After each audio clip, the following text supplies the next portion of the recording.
On today's Titan Wealth podcast, I'm joined by James and Andrew.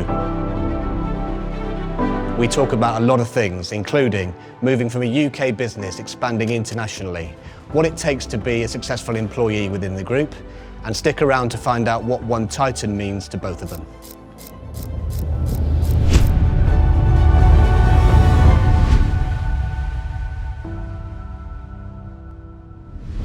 Andrew, James, thank you for joining me this morning on the Titan Wealth podcast. We're going to jump straight in, so I'll ask Andrew first of all. When you look ahead to the next 3 to 5 years for Titan, what are we trying to build beyond growth for growth's sake? So what would you say is kind of the vision for the business next 3 to 5 years? So good question. We're only 4 years in already, but we've built a lot through acquisition. I think the growth over the next 3 to 5 years is going to be driven partly by acquisition, but also partly by consolidating what we've bought and enhancing what we've bought and enhancing all the products and solutions and services that we offer to clients and to financial advisors, both in the UK and internationally. I can very well see the business doubling in size over the next 3 to 5 years. But beyond that, it's always very difficult to know. Opportunities may come along that we don't foresee at the moment. But certainly, we're going to continue to grow the business based on what opportunities arise. Great. And James, maybe if I come to you for the next part, why do you think this phase of our growth is really important versus maybe the earlier stages, so the first 4 years that Andrew talked about there? Morning. I think it's solidification of what has been gone before. It's the 25 acquisitions that we've done. It's the different propositions that we've created. It's the different products and services that we've operated. Andrew's touched on international has obviously started to grow. The UK has been the predominant growth engine to date. The synergies are coming through, as I say, product and service is there. And I think go back to client. What does the client want? I think we've realised that the last few years or couple of years in the UK has definitely seen an exodus of wealth from the UK to international. We believe that there is a market that to have client services that can be provided in the international arena, whether it be in the Middle East, as you know, most people within staff know, we have a Middle East business. We want to have further afield, both in Australia, both in the Far East, both in Europe, and we want to be able to provide the services that we've created for that wider market, and to be able to expat and repat those same clients with the same level of service. Great. And do you think, well, I guess it's a key question, isn't it, in terms of the size we're now at, it's quite unique. So we're not small and we're not uber kind of corporate. Do you think that gives us an advantage in terms of what we can do for our clients? How would you describe our opportunity there? Maybe back to you, Andrew, for that one. Yeah, look, without a doubt, we're one of the largest financial advice businesses in the UK now, and that will continue to grow. What we need to do is make that financial advice business an integrated solution for clients and advisors, giving the clients best products, best in breed products and good pricing, giving advisors whole of market solutions within the group, and then taking that model and moving it internationally. And so that when clients decide to move abroad or when they want to come back, we can look after them either way. And certainly in terms of size, we're bigger than most of the consolidators. Sure. There are obviously some that are bigger, such as Evelyn, which has just been sold to NatWest. But, we're at a size now where I think the scale gives us the ability to drive efficiencies. We also have a very large central services team that support the business across the group. And all of these resources are there because of scale. You can't have them when you're a small business. And I think that's the critical thing. Yeah, great. And we obviously talk about vertical integration quite a lot, don't we, in terms of how the business is constructed. Just in simple terms for the people listening, what does that mean to you, vertical integration, James? How would you describe that in terms of for our advisors and for our clients? What's the benefit? I think it means synergized, and I think it's people thinking outside the box, that it's not there, that we have a greater variety of service or product offering across the group. And I think you may find that there's more than one person who operates in that field, and it's the specialities that we have derived from it. 25 acquisitions later, you get all sorts of niches within that, And I think the integration is the fact that somebody in Newcastle or somebody in Dubai knows that the Channel Islands deals with gold, to somebody, say, within the asset management, realizing that we have defined product in there. Part of the CIP uses internal funds as well as external, et cetera, et cetera. And I think we become quite myopic sometimes when you're working for a smaller business. I think our job, and Andrew's, mine, and the team's job is principally, in terms of integration, is to make sure that the whole product suite, the mindset, and I was going back to your previous question, the mindset, we aren't a corporate, the mindset is that we actually involve different people in that journey and the provision of that service for integration.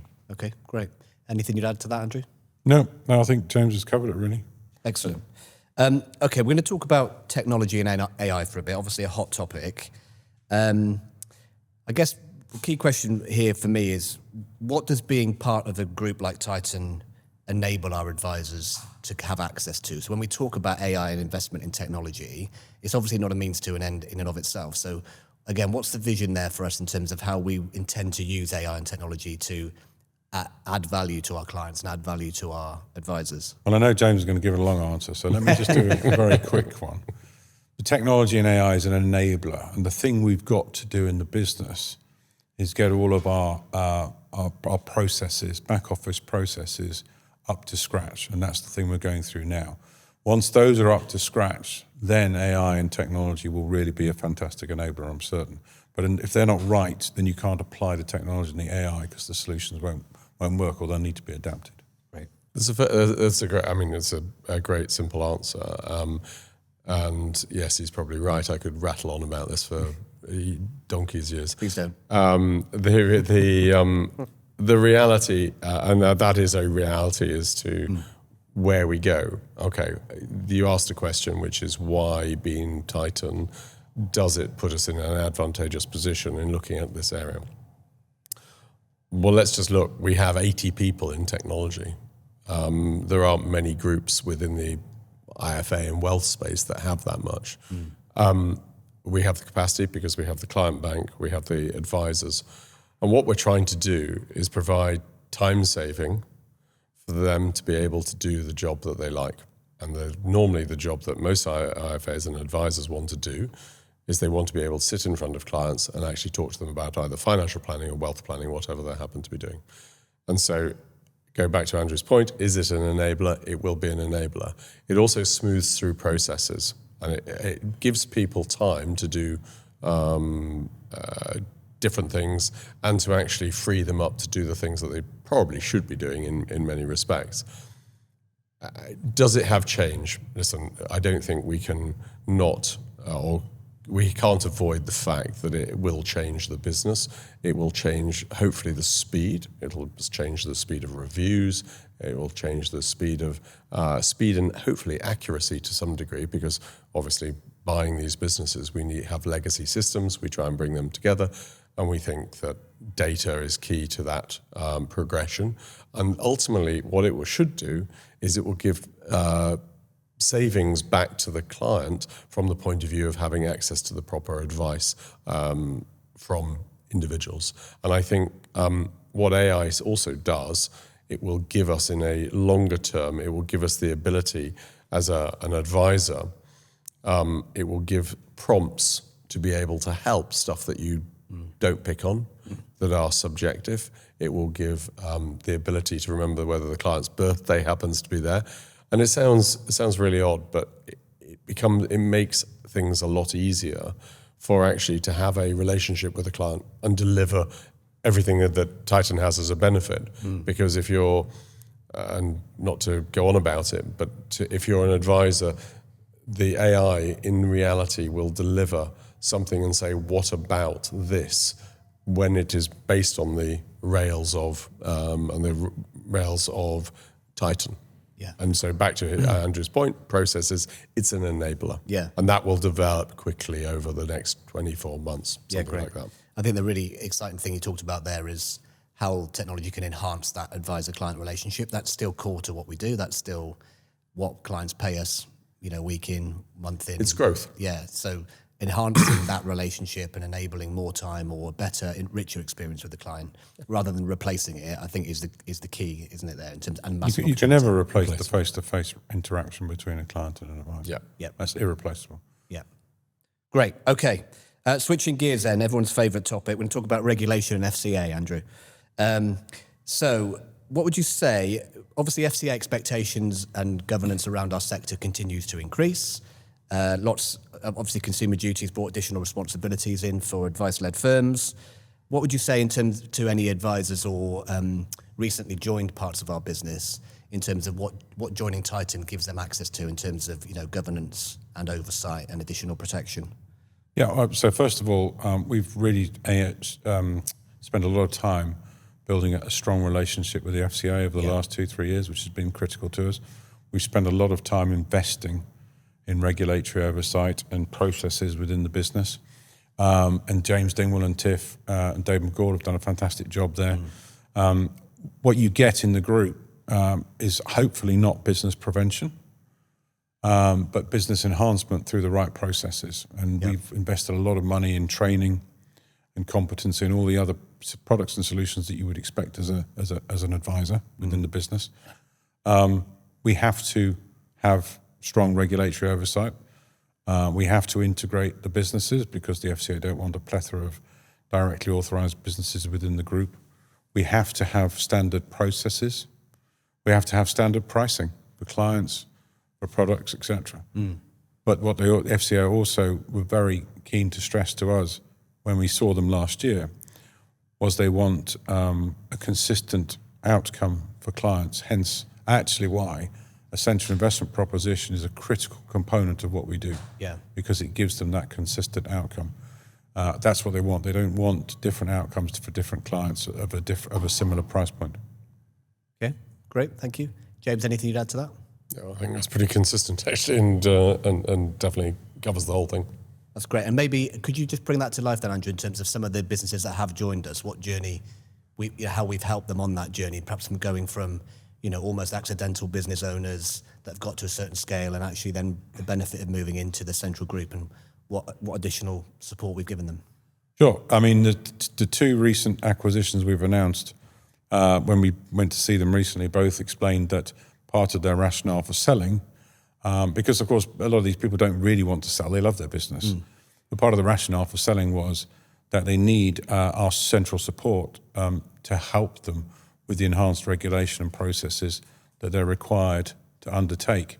And they haven't got the resource internally, and nor can they afford the resource to really properly adopt the policies and processes that the FCA are driving towards. Similarly, in terms of IT, for example, and back office CRM systems like IntelliFlow, we've really tried to enhance how we use those products and services. Yeah. So that actually you get better client data, better client analysis. So we have technology now that can tell us where an advisor is with his annual reviews. Is he on track to complete the reviews, for example, which is one of the big things the FCA came up with last year. Yeah. So all of these things together provide a big support network for these businesses, and it's partly why they're joining Titan. Okay, James, I'm going to come to you now. We talked about international growth a little bit earlier, just touched on it. Obviously, we talk, and I've heard you both talk quite a lot about building a really strong UK IFA brand, and that being a preeminent IFA business, as Andrew already talked about, and then using that credibility and status to scale internationally. And obviously, that's part of the strategy in terms of the AHR acquisition. So what would you say in terms of looking ahead? Is that going to continue to be a key strategy? Are we pivoting to be only an international business at the expense of UK? How would you describe our approach there? No, it has to be side by side. I think there are ebbs and flows within any deal flow that come along, and Andrew described it the other day as sometimes buses come along all at the same time. I think the latest push that we will go into is international. You can't forget that we've done 3 transactions in the last 4 months in the UK. Yeah. I think the scale to which we can scale the international business is Oh, well, I won't say it's limitless because it's not limitless, especially when we're really predominantly going after British expats. However, where do we think it will become? I think it will become between 40 and 50%. It will be a 50-50 business in terms of over the next 3 to 5 years between UK and international. That doesn't mean, the one thing I think we're resolute on is that it is not Titan UK and Titan International. It is Titan Wealth. And it is somewhat, you're getting the same services, both onshore or offshore. There are slight distinctions that you will have, but by and large, it is the same business, the same people involved. We need to promote it rather than them and us, or us and them, depending on how you want to look at it. I think the reality is that is part of the One Titan piece, and it's why at the moment I'm pushing that none of the branding should be anything other than Titan Wealth. I don't think it doesn't matter whether you're in TPW, TPNI, Titan Wealth. The TLAs are available. There's so many TWs, it's crazy.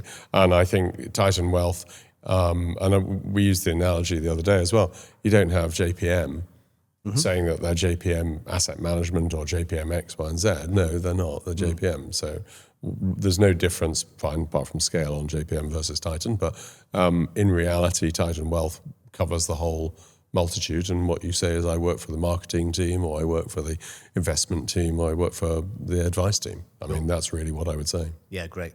And Andrew, obviously, I know you're very passionate about what that enables us to offer as part of our proposition as well. So maybe just talk a little bit about that, having that international scale and what that means as a differentiator for us versus some of our competitors. Well, I don't know of any competitors that have really built up an international business in the way that we're looking to do so, particularly from a regulatory jurisdiction perspective. But what we have very quickly been able to do is replicate our investment solutions from the UK internationally through our Irish investment ICAV vehicle. We've also got a lot of Channel Island investment solutions and products, including things like XO, for example, for high net worth clients, which is execution only, stocks and shares in Guernsey. James has alluded also to our gold management, wealth management business. So we've got more than most businesses have got under the bonnet, as it were. Yeah. And we've got them both in the UK and also internationally. And I think if you have those solutions, then people will come to you because they'll want to be part of a business where they can offer all the right products and solutions to their clients. Because ultimately, pretty much every advisor I ever meet, they're often not in it for themselves. They're often really, really in it because they actually really want to look after and give their clients the best outcomes. Brilliant. Thank you. Okay, we're going to talk a bit. Obviously, this is going out internally across the Titan Group as part of our series of Titan Wealth podcasts. I'm interested in both of your perspectives in terms of how can people develop and grow within our business. Right, we've talked already about we're not a traditional corporate, very proudly, because that allows flexibility, scale, speed, agility. But also that might mean there aren't necessarily structures in place for people to understand. Okay, how do I move from X to Y to Z? So maybe let's talk first of all, James, about just broadly, if someone wants to grow within our business, what sort of mindset and behaviours would you expect from them, and would we look for in terms of key things to display? We aren't a corporate, and that's for certain. And I don't know whether you can put structures like this per se into play. I think we have this conversation quite a lot.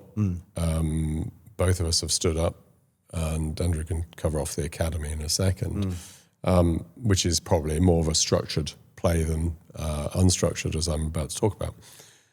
I think we've gone from 70 people to 1,400 or whatever the number happens to be, exact number happens to be. I think the cream always rises in organizations. It takes time sometimes. I think one of the things that has critically come out is that you find people, you work hard, you play hard, and I think they also come out with different ideas. And you do see that, and we're seeing it across the board.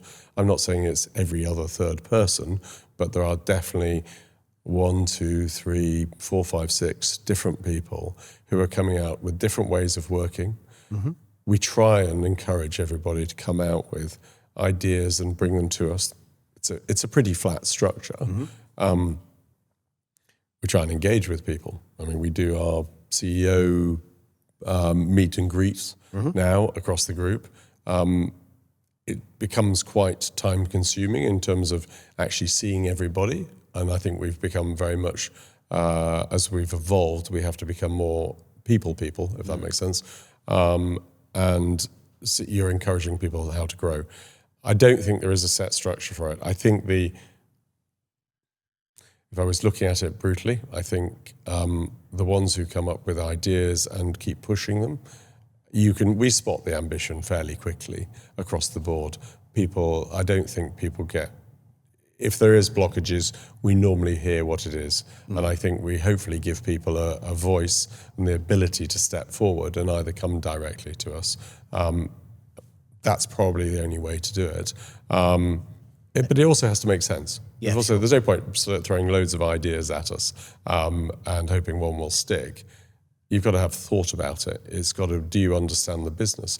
And one of the things that I think we're trying to do in educating everyone around us in terms of having these conversations and you doing the podcast is that, in actual fact, understanding the business. We said it, I think, at the summit last year. We said it before when we've had get-togethers. We want people to actually understand the nitty-gritty of the business. Absolutely, yeah. Yeah. And for those people listening that might be thinking, I've got a great idea, but I'm not sure where to go, or they may be feeling that they're holding themselves back for some reason, what would you say? How do we kind of... Send us an email, but copy in whoever. I hate saying line manager because I really hate that expression. But copy us in. Why not? We're going to pay attention. Make sure somebody's aware of it. I mean, and we travel. We see emails. I don't know how many emails I get a day. Probably hundreds, but it will get picked up, and one of us will pick it up. I think we're still relatively grassroots. I'm praying that we're not in an ivory tower. So I don't think we are. Yeah, there is a practical point there, isn't it? Obviously, the bigger we get, the harder it is. You guys aren't any less busy. You're out and about meeting new people that we're bringing to the business. Obviously, other responsibilities of CEO. So there's a practical point around how accessible you can be. So that might be one aspect here where people think actually, it's a great idea, but actually, it's not possible. So I think there's probably a bit here around how can we, empower line managers, as you say, and also just people. If people genuinely have a good idea and understand the business, like you say, and understand how it works. I think we've got an intranet, we've got an app. Yep. I think one of the things that we can do is, put things in there. I don't believe that, I'm saying, and I say again, we're not a corporate. I think the amount of stuff that we get through, and whether some may slip through the cracks, dare say, but the reality is that if somebody wants it to get known, it'll get known about. And I think we travel across the business enough. Yeah. I mean, I don't think there's. I think every week I feel like I'm in a different place. Well, I am in a different place. I don't think Andrew's much different. He's doing it across the country at the moment, and Damien's there, and Ken's there. You're there. Yeah, I mean, we speak to people. I don't even know how many people we speak to, but I'd lay a lot of odds that it's a lot of people regularly, so they can always mention it. Yeah, great. And maybe just a bit from you, Andrew, then, in terms of a bit more broadly on, again, what sort of behaviours do you think would make someone most successful at Titan? What do you like to see? What the sort of attributes that you think make a really strong person within the group? Well, someone who's keen to impress, keen to get on, keen to learn, keen to engage with other people. One of the things that we're going to look to do for new interns joining is actually for them to spend periods of time in different parts of the group around the country. And I think anyone who's keen to progress within the business, there are opportunities. And part of that is also education. So we'll support them if they want to do different exams to get better qualified for various practices, or if they're in power planning, they want to become an advisor, then we'll absolutely actively encourage that. Yeah. And we always look to recruit internally before we look externally. Yeah, great. So all of these things are in play. Yeah. And we regularly emphasise the fact that we need to offer opportunities internally before we do externally. Doesn't Yeah. always mean we can do that, but that's what we always push for. Yeah. So I would say, same as James, if someone has an idea or wants to get involved in something or wants to enhance themselves within the group, then they just need to be proactive and make people aware of that. I'll touch on the structured bit. So touch on the academy, because I think I touched the unstructured bit. Yeah, I think the question is that we're running an academy, that you're massively pro. We are running an academy, and that academy is about to be expanded across the group, because currently it is, I think, perceived as being a little bit niche, and being specifically related to sports professional career change people. That's not actually the case, but definitely we will be bringing. We've got someone joining. I think you said Mike very shortly to run that academy. That will become a national proposition. The people will get involved across the group that go through the academy, and people who want to go into the academy will have that opportunity as well. Great. And just, I guess, just to close off on this internal piece then, there's obviously a piece here around shared success, and, we want everyone, I know you both want everyone to, feel a part of the group and, and not be a corporate structure. You've said that many times. So again, what would you say for people that maybe haven't worked anywhere else or early in their career, why is it so exciting to build a career within Titan? What are the things that make it exciting with your experience, having seen other organisations? Youth is a key part to that. That's not our youth. Being in the office and interacting with other people is something that we are very focused on. Being part of a dynamic business, there's a lot of changes going on, so there's always constant change that people will be embracing, and business processes changing or improving. There's a lot of interaction with new businesses that we're buying across the UK and internationally. So all of those things, I think, add to a level of excitement and enthusiasm. And if you don't work to anyone else, then don't, because it's the best place. James? I actually tend to agree with that wholeheartedly. I mean, it is dynamic. We pivot. We talk. We chat. I think communication, we're trying to communicate more and more and more because you have to. I think if I was fresh out of uni or fresh out of school, I think you've got so much that we can teach, and people can learn. I think we're still, if we can still keep the entrepreneurialism there, that then people will be able to benefit from that. How long that goes on for, I don't know, but I think the youth piece is a very good one. I think if you get fresh minds, and I have several kids that are now probably in the age gap that are 36 down to 26. I think the reality is that we actually would be benefit from having younger, straight out of school or university people. It is a big advantage. I could be guilty for saying that they're malleable. They learn. They're post-COVID children. And that, by the way, is an interesting one. And I think that Andrew's mentioned back working and in the office. It's a culture in itself. And I think that's fun.